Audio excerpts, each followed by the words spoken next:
Welcome to Coffee Chats with Chime In Sis. I am Rosalind and I am the host for today. Today I have the founder of Millennial Nail Bar, one of Google's international women tech makers, and my very own sorority sister, KaDeadra Mcnealy. I am so excited to have you on today, sis.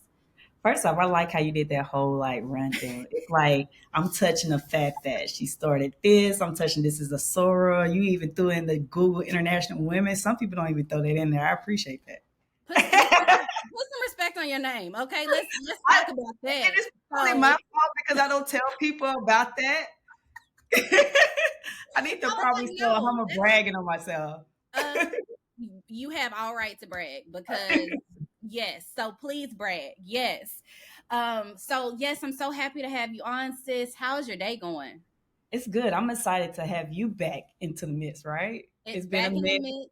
Like don't call it a comeback. I wanted to have some cool music, but then they told me I don't own the rights. So, See, that's we how they gotta get keep it you. moving. We'll figure out. If you need someone to make a little track or something, hit me up. That. So speaking of that, let's go ahead and jump into your career story. So I know that it started actually at American University. So can you tell us more about that? Yeah, so I was going to graduate school for public policy, and at the same time, I was interning in international trade. And once that international trade internship came to end, they was like, "Hey, you want to come on full time?" At that time, I didn't have any other options as far as job seeking and stuff. I was like, "Why not? Like, make it easy for me." So, started working in international trade as a trade analyst. So basically, that was focusing on trade agreements on imports and exports globally and understanding those trade agreements coming in that's probably coming to an end or are being reconsidered.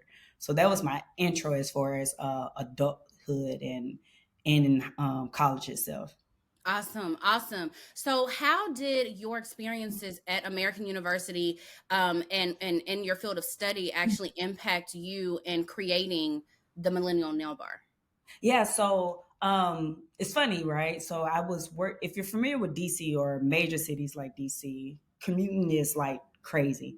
So I love to get my nails done. So I lived in one part of DC, Southeast. I worked in Southeast, but then I worked with the school all the way in what is called Tinleytown. So all Mm, these are major commutes. And just to sum it up, it'll be like 45 minutes to travel to the nail technician salon, another 45 minutes sitting there waiting for the next available nail technician, and then 45 minutes for me to get my nails done, and then another 45 minutes to travel back. So I was just like, I'm running into this when it comes to me being in my home city. Well, let me phrase that, where I'm living at DC. And then when I would have to travel for work, I'm like, I get on Google, search for the nearest nail salon, and I'm like, all right, I'm just gonna go to this nail salon that's next to the hotel.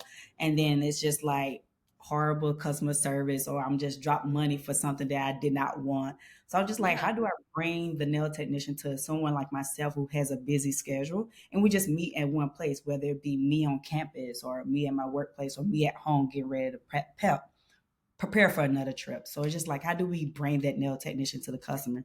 Then I thought to myself, I did some research because that's my background. I understood how much money was coming into this industry. The nail industry itself was a $9 billion industry, and I was just like, Wow. well, sis, y'all Wow. been getting a couple of thousand from me every month. So let's talk about it. So I was like, if I can get less than 1% of revenue from this industry, hey, it's up. So I Yeah. thought to myself, I was like, luckily the university had an incubator space. So I went and pitched, and they only accept so many companies within that first each semester. So I was one of the companies that was luckily selected, and I just flushed out my ideal concept there with them. And at first, I was just going to do a brick and mortar where I brought dope nail technicians in, and one of the guys who had the incubator space actually sold multiple companies off. And he was like, "No, you need to make this a tech company." I was like, "What does a tech company look like in the industry?" He was like, "Remember how you was talking about bringing the nail technician? That." And then he was like, Mm. "Combine that to Uber Eats, but for nail services." And I was like, "Oh snap, we're on to something here." And we just built it out from Definitely, definitely. One thing I feel like that we're touching on right now is the value of your network. And like you said, it doesn't matter. It doesn't have to just be work related. It can be your, really investing in those relationships with your family, your significant others, those professional relationships as well. How did you come about some of those relationships? Were they fostered in in when you were at school, when you were in university studies, or was it outside of? And how did those come about? I think it just happened with me bouncing around in circles. A lot of people be like, "Cause you touch almost every industry." Yes, So a lot of people know yes. me for policy, and a lot of people know the beauty tech company I'm building, and then a lot of people now know me for Web3 involvement. I do a lot of stuff in blockchain because I was following it a lot when I was working in international trade. But I think what it is just me talking to people every time I'm going out to events, and then also like following up with them. And then people are just like, for example, the pitch competition at Google, that was my first pitch. And a woman by the name of Erica came up to me, and she works in, at that time, she was working in patent law for Google. And she was just like, "Oh, I love what you're doing." I was like, "Oh, appreciate it." She was like, "You have a card on you?" In my mind, I'm like, "Sure, just pass the card." And this situation was the eye opener, like, yo, don't think too little of yourself, and don't think Mm, too little of the situation that's occurring. So I that's gave a her word. the That's a hello. word. Didn't think too much of the interaction of me giving her my business card, but we follow up, and well, next thing I know, she followed up me. She's like, "Hey, we want to bring you in for a service. It's going to be about 50 women at the Google headquarters." I'm like, mind you, we just launched like probably 2 months ago. Before that, I was like, "Okay, sure, got you. 50 women, got you." Hung up and called every beauty school in my area. I need at least 15 nail technicians. Talk to me. I didn't leave, but I did it. I figured it out. You get what I'm saying? Like that's one Yes. thing. Most people would have took that phone call and be like, "Oh, I can't do it." But for me, it was just like, "All right, we pulling up on what day? Here's the invoice. Like we're ready." But Pull up. right. So we have that pitch, and then we had that event I did at Google, right? And then I want to say a few months later, I get an email from a random girl I never met before at Google, and she says, "Hey, you was nominated by Erica for Google International Women Creator," and I'm like, tech maker. I'm like, "How do you know me?" Like, I'm still like, I know you said Erica, but my a little girl from Chattanooga, Tennessee, is being nominated by one of the top 5 tech companies in the world for building a beauty tech company. Like that blew my mind, and that's when I was like, "Yeah, you Your own name this." was being brought up in rooms when you were not even there. Like Yeah, you had that's it. made an impact that people were like, "Yeah, I'm gonna bring her up. Like I'm gonna Yeah, talk about this because I believe in her. I believe in what she's doing." yeah. That's that part. That part that you said, "I'm going to speak on this person in this room." Force. Like again, me Mm, just passing mm, this card to her, I'm thinking, it's a in my mind, I'm thinking, "Hey, check out that 25% off on the back of this card." mm. That's what my mind was going. And it She's went like, "No, I'm gonna give you 25 people. I'm gonna give you 50 clients. Don't and worry about that." Like it was like, that mm-mm. part. I'm I'm gonna give you a what? I'm gonna Think big. Think big. hey baby. And that's it. And that's it. Cause it and that's what opened my eyes. Cause at that time I was still working my 9 to 5. So at that point I had Mm-mm. secured the contract with Nordstrom, working with Google at that time. I think we had started working with WeWork as well. But it was just so interesting because I started to see like, for lack of word, my value as far as like if I put in that much hard work into this as I am for this other company, my 9 to 5, just imagine what went or what could come out of that, right? So I Yes. was like, you know what, let's figure this out. And it took at that time I was doing a lot of my own website back end, and I Hmm. was like, okay, I need to touch up on coding and my 9 to 5. Some of the aspects, some people on our team, let me rephrase it. Only one person on my team was actually doing coding for the company. And I was like, let me, knock out 2 birds with one stone. Go to my supervisor, hey, I want to learn how to do some coding with some projects. Here's some training that I found. And verbatim, he said, what make you think that you should be coding? And I was just like, mind you, I was like, This is a Google International Women Tech Maker. So I am excuse me. and it was so crazy because at that moment, he didn't know anything about what I was building on the Yeah. sideline. Yeah. He had no clue, but it was something in that statement of, why do you think you deserve to learn how to code for this team. And I was just like, when he said that, I said, oh, this man has no clue that Shorty just got nominated by Google as a tech maker. Like, It's okay, me. if only you knew. And that, but honestly, that interaction did two things. It showed me like, oh, sis, it's something bigger here. Go find it. Mm. And two, it was a learning experience of how to lead. Um, Mm. when MNB during we launched in 2019, pandemic happened, we had to shut down on demand services. I went back to Mhm. Tennessee and I was like, oh man, Tennessee wide open. But I was like, you know what? Something's here because I'm seeing so many people still operating in the beauty industry, but they also are trying to figure out how to catch up from that financial loss that the nation literally shut down temporarily for those first few months, right? And Yeah. then I noticed an increase of black nail technicians. And I was like, something's here. Like, I knew in DC I could easily find a black nail technician, but in Tennessee, that was not something that I was used to. But staying on track, I talked to some nail technicians and they was like, yeah, I can't go back into the studio because I got to catch up on money to be able to pay the rent, but I also don't want to go work in your traditional nail salon because there's not a cultural connection there. So I said, you know what? Mm. MNB has to be on pause for a moment, our mobile service. Let me just do pop up to keep revenue coming in. And I just rent out a building, set up a little cute little vibe for them every few times of a month for a pop up situation, and y'all just pay me a percentage off every service you get. While MNB is growing financially, they're growing financially as well. They're getting back on their feet, and it was going so well. And people was like, "Yo, why don't you open the store for it?" And I was like, "You're right. Why not?" Like, and and that storefront was a blessing and a learning lesson. So on the business aspect, the storefront brought in some great revenue. Um, it brought in extra exposure as far as getting cover of magazines and getting on news networks. I even got the New York Fashion Week opportunity through when I was doing the storefront time. Yeah, it was Yes. dope. Yes. But financially, it was a herder.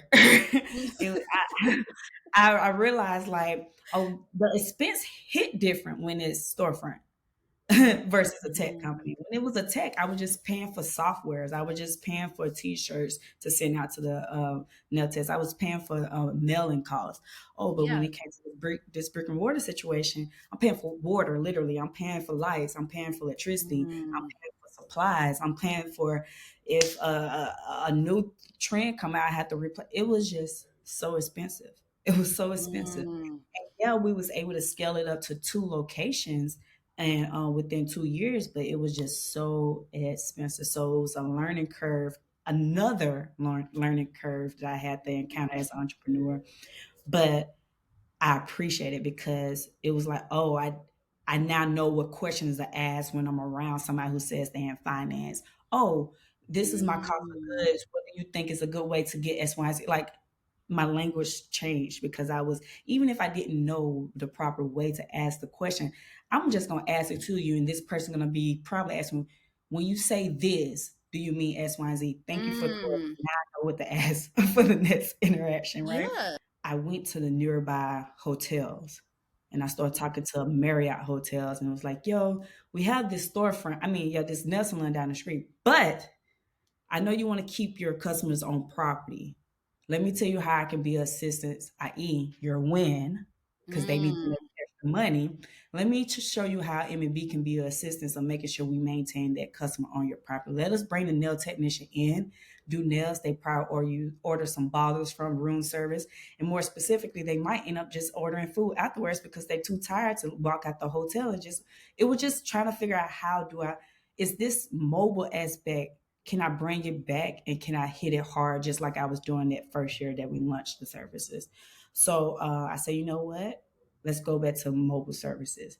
And I shut down the storefronts. I cut down that expense aspect. And now we're back into DC area, Tennessee area, Virginia, Maryland, and New York. And we're just going forward. It's like, hey, you already know what the blueprint is. Now implement it to now. Like you don't have to do all the extra research implementing now. So now we're back into these cities operating in them. I also wanted to throw in that we created a code for your watchers. So it's going to be Yes. Chime 25. So Chime Yes. 25, and everyone gets 25% off of their service when they book online in those areas. So again, we're in New York, Maryland, Virginia, DC, and Tennessee. So yeah, it's just getting back to that grind, understanding like, hey, that Um, so the next thing that I want to ask about is what advice would you have to somebody who is starting in the beauty tech or even just tech industry? Like, what would you say to a woman yeah, who's starting out? I feel like a lot of times we just jump in and not knowing, especially if you don't have anybody who's an entrepreneur, has built something on your team or in your network.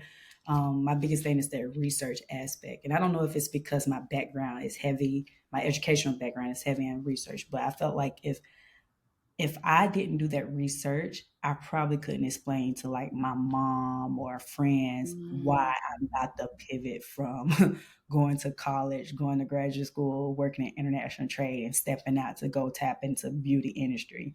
And a lot of times, mm, like, even when I tell people like this is an industry that's going to project close to 10,000 in the next 3 years, I mean $10 billion in the next few years, a lot of people don't understand that. They're like, okay, but how do you plan on getting $10 billion? And it's like, oh, you have no clue. I don't have to touch 10 billion. I just need to touch mm, 0.012 to even remotely like impact not only my life but other people's life involved in this project. mm, So mm. it's that research. So if Yeah. it makes sense, once you research it, it makes sense to you, you can be able to explain it to other people. So like even for my mom, I remember when I was telling her like, yeah, I'm building, she was like, okay, yeah. But it took for like a couple of those Nordstrom treks to come in and she was like, oh, okay, now it's making sense. I see the picture. I see the picture. It's Oh, looking good. I didn't know what you were doing with Nordstrom, but now it's making sense. So yeah, my big thing is Awesome. Well, KaDeadra, I really appreciate you taking time to come on. This conversation has been amazing. but I hope that before we wrap up, I want to say thank you for getting back on that horse and jumping in on Chime In, sis, and building it out. I know what you're about to do on the back end, and I can't wait to see it grow. I can't wait to see you on stages speaking about Chime Sis. I don't know if that's taking Chime Sis off from virtual and going to on the tour. Look, we're gonna speak it into existence, hey, let's but do it. I just see you being able to grow this in such a way, and you already know I'm gonna be a champion for you and figure out what type of resources I can provide and help any way possible. But I'm glad that you got this going back, and it's up after this, right? It's Like, up. It's up and baby it's is up. the motivation. The family is the motivation. Let's go. That's it. That's it.